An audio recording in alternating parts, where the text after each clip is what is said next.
What's up, y'all? Welcome to the video. Today we'll be continuing the Souls-like combat series with some initial work on our enemy AI.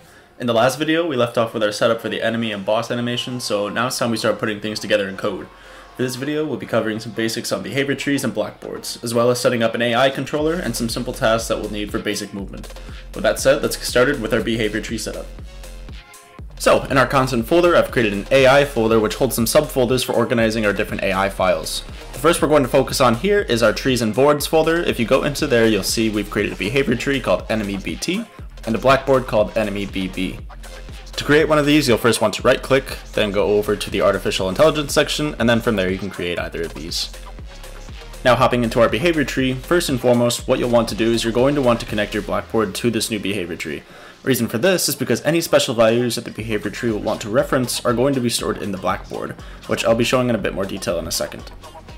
Now the first thing about behavior trees is that these are a decision-making process for telling our AI what they're going to do, and we mainly use these to organize our tasks and when our AI should execute the tasks. First, the behavior tree will start from root and then go down to these different nodes which all serve their own purpose. Firstly, we have composite nodes, which are our selector nodes and our sequence nodes. These nodes basically tell our agent which branches to move down as the AI reads through the behavior tree's logic. The selector node basically returns success if one of the child nodes succeed, and the sequence node returns success if all of its child nodes succeed.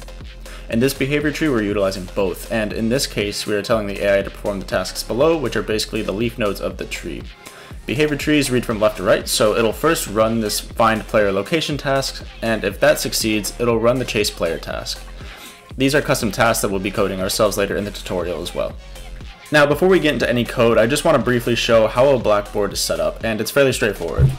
Basically, blackboards will hold an array of different keys which have their own variable types and a value to set which we can feed into different nodes to play a hand in the behavior tree's logic. In our blackboard, you see we have some keys for self-actor, which is meant to be a reference to the agent itself, and target location, which is a vector meant for storing where the agent is supposed to move.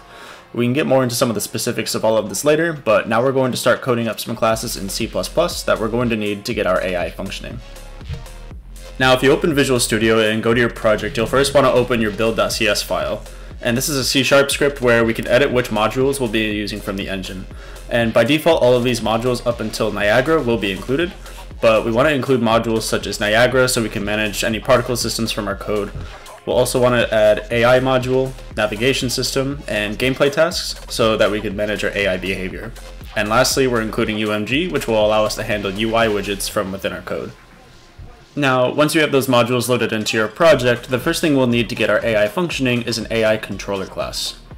Here is both the header and CPP implementation for that, and the main use of this class is to run our behavior tree and initialize our blackboard.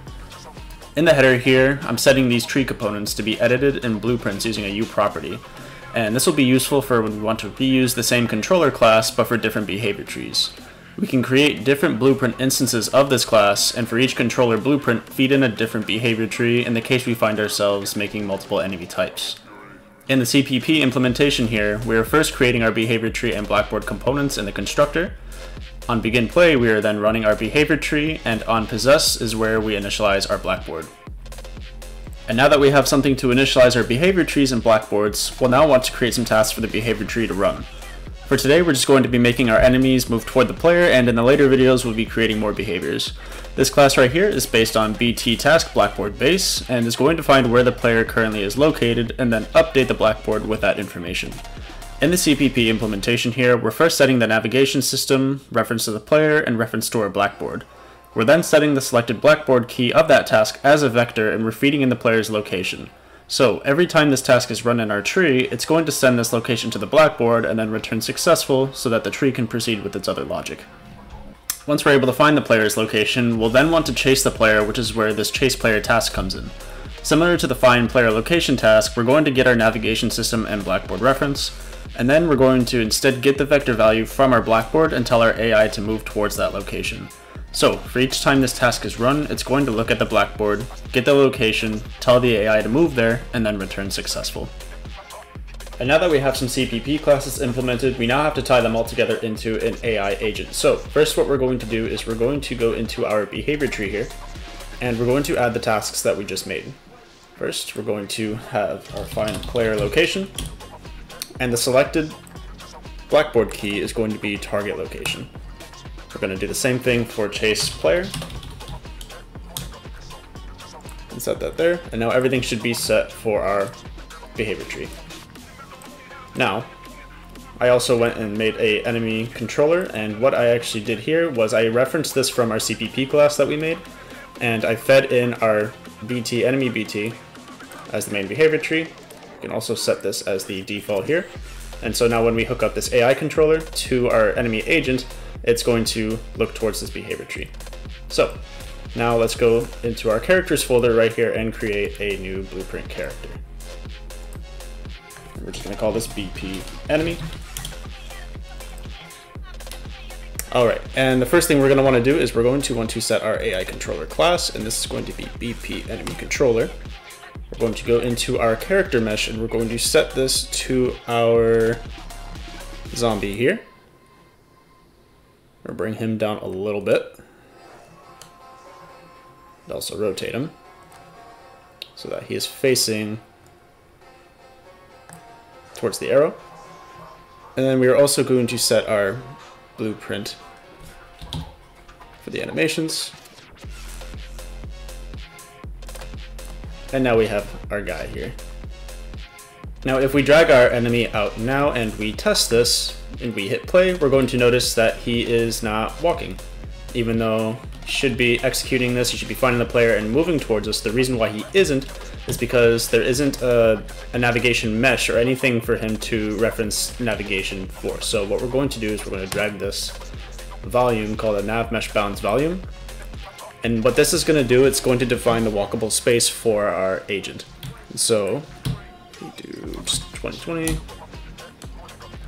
As we can see, this is now all in highlighted green, the navigable space for our enemy. And if you hit P, you can toggle this on and off. Now, if we hit play, you'll see he's moving, but he is extremely fast. So we're actually going to go back into our character here.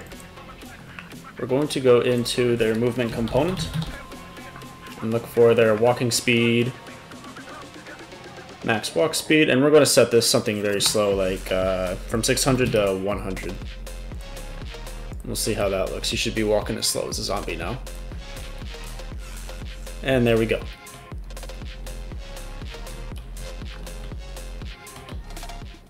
So there you have it. We now have our basic enemy AI functional with some initial behavior setup and some simple movement towards our player.